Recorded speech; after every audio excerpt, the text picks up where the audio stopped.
Hello Medicos, I am Dr. Ankita Lunawat and welcome back to my channel The Learning Medico. आज की video में हम देखेंगे measles. Measles usually PSM में पूछा जाता है 5 मार्क्स के लिए कम्युनिकेबल डिजीजेस में से.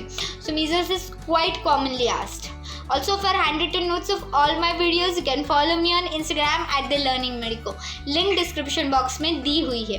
Also इसके भी स्लाइड्स मैं शेयर कर दूंगी मेरे Instagram पर. Also do check out my book Parasitology Notes which is available on Amazon. जाइए देखिए आपको बुक कैसी लगती है और अपने प्यारे प्यारे रिव्यूज ज़रूर शेयर कीजिए. So let's start with today's topic. Measles. So agent is RNA paramyxovirus. Source of infection is a case of measles. So measles is also transmitted like chickenpox through its case only.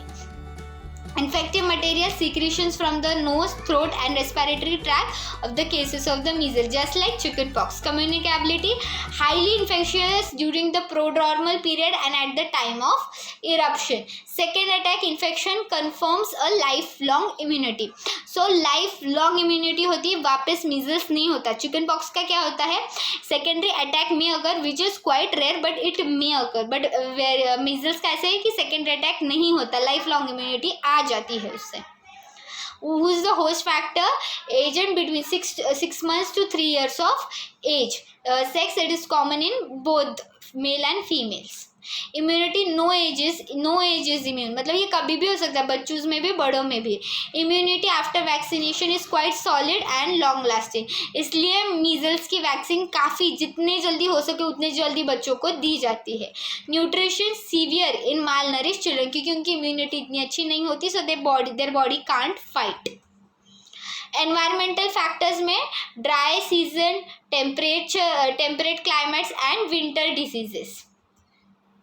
Transmission कैसे होता है, person to person, mainly by droplet infection. Incubation period है 10 days from exposure to onset of fever and 14 days to appearance of rash.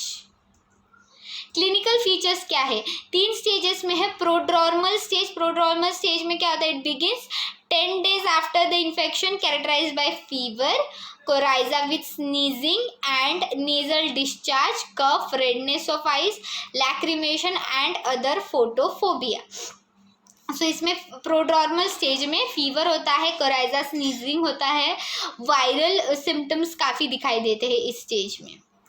Eruptive phase में क्या हो जाता है, एक टिपिकल डस्की रेड मैक्यूलर और मैक्यूलोपैपुलर रैश आता है which begins behind the ears and spreads rapidly in a few hours over the face and neck and extends down the body, taking 2 to 3 days to progress to the lower extremities.